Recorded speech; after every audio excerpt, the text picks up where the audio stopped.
Hi guys, this is Panic and Me and I am your host Olivia, and today I'm going to just talk a little bit about the links between physical and mental health. It's a little bit spur of the moment.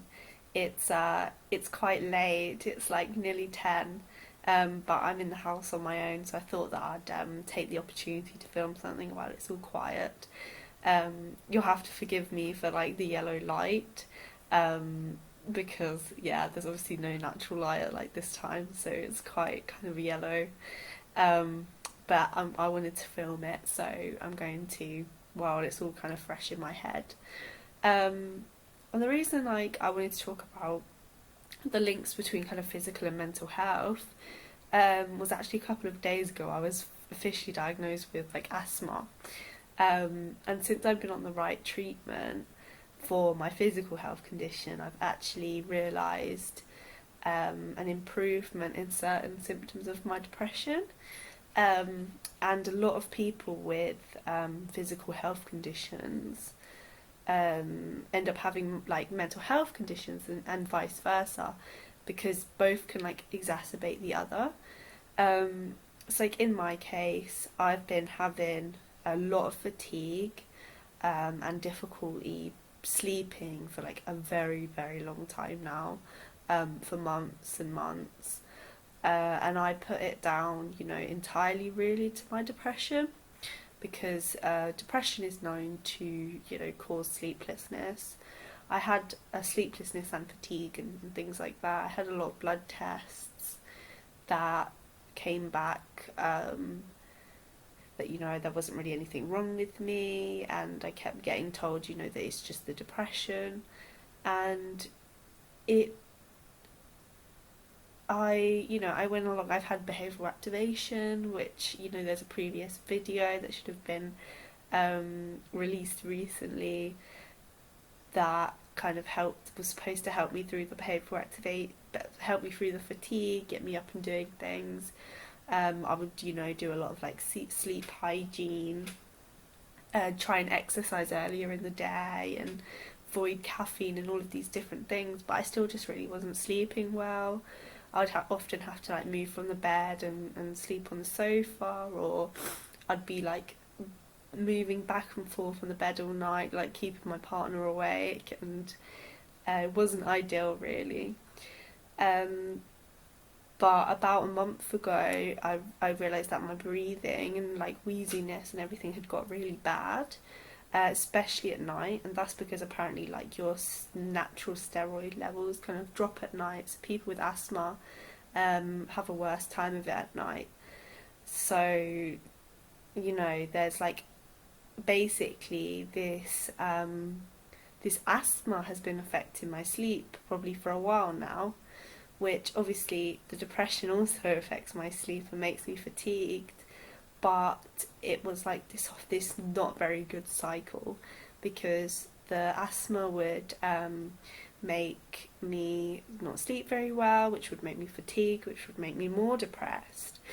And then by being more depressed, I was even more tired, and my body was even less regulated. So I think the asthma symptoms were getting worse, and lots of people experienced this, where for example, if you had a physical health condition that kind of makes exercise difficult, you can't exercise because of this physical health condition, so then your mental health gets worse, so then you don't want to exercise, and that often makes the physical condition even worse if you're moving less.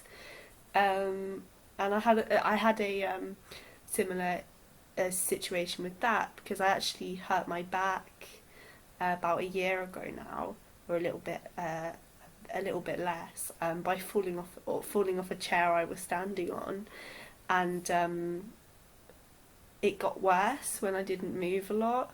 So now that I've like started my yoga and stuff, my back is so much better, and whereas before I was like, oh, I can't exercise, my back hurts. If I exercise, my back does hurt sometimes a little bit. So then I wouldn't exercise, then my depression would get worse, and then I wouldn't want to exercise, and my back would get worse, and it's just this horrible cycle. But now that, so anyway, going back to kind of the asthma, Now that I've been given the right treatment, I am sleeping better, and because I'm sleeping better, it's only been 3 days, but touch wood, the fatigue has been a lot better as well, which means I've been able to engage in things that I enjoy doing, which means, you know, that the depression has lifted a little bit over the last few days, which is really positive, and it shows like the intricate links really of our mental health and our physical health. Obviously the only path, like what can happen that I need to make sure I don't get kind of caught up in, is that with depression, if the depression gets worse, some patients, you know, some people and individuals, they lack the motivation to then maintain their kind of medication regimens and things like that. So it's ensuring that, you know, I take my inhaler daily, like twice a day, and I do it correctly, even when I'm not feeling, even when I have a bad depression day.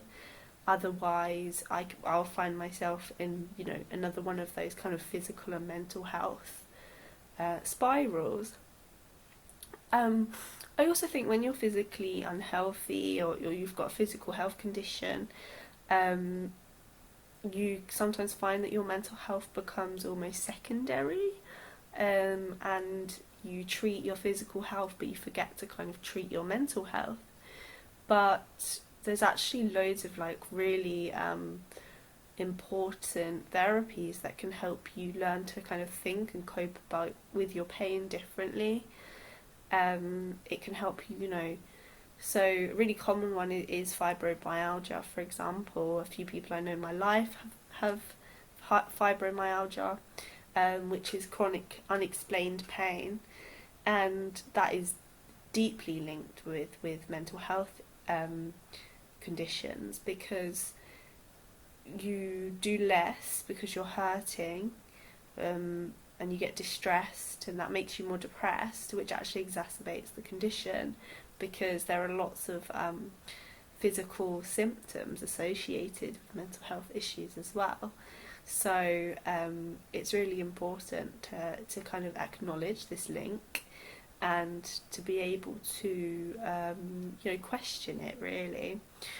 So for anyone that's kind of like clicked on this looking for some advice on kind of how to cope with both a mental and a physical health condition, obviously I might not have the most lived experience, but there's a few things that I think is important to consider, and the first is like, make sure that you keep up on your treatment for both your physical and mental health condition, which is, you know, make sure you're taking your medication or your inhaler in my case.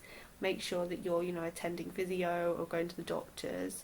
And I know all these doctors can be really, you know, time consuming and all of these different things, but it's important, and you deserve to feel well. I think the second thing I'd say is treat your mental health just as, if not more, important than your physical health. If you're not in a good place mentally, you aren't going to be in a good place to fight physically, you know, conditions. And being in a bad kind of place mentally is going to exacerbate symptoms of whatever physical condition that you have, because the two things are just so interlinked. And I think lastly, it's not underestimating the impact of things like CBT on physical conditions. Sometimes a lot of like your distress at certain symptoms like pain can exacerbate that pain further, and CBT can kind of help you understand this link between cognition and your thoughts and behaviours and symptoms, which can, you know, help you learn to kind of think about yourself and your conditions in different ways, which can ultimately help you to cope. But yeah, I hope this has been helpful on some degree. It's quite the impromptu video, but I have been thinking about it recently, with the asthma and stuff, and hopefully, touch wood, my improvement will carry on now that I've got the right treatment for my physical health. I'll be seeing, you know, better sleep and better mental health in general. So yeah, thank you guys. Like, comment below if you've got anything to say. Would love to know about what topics are helpful for you. So yeah, like, subscribe, and we'll see you in the next video.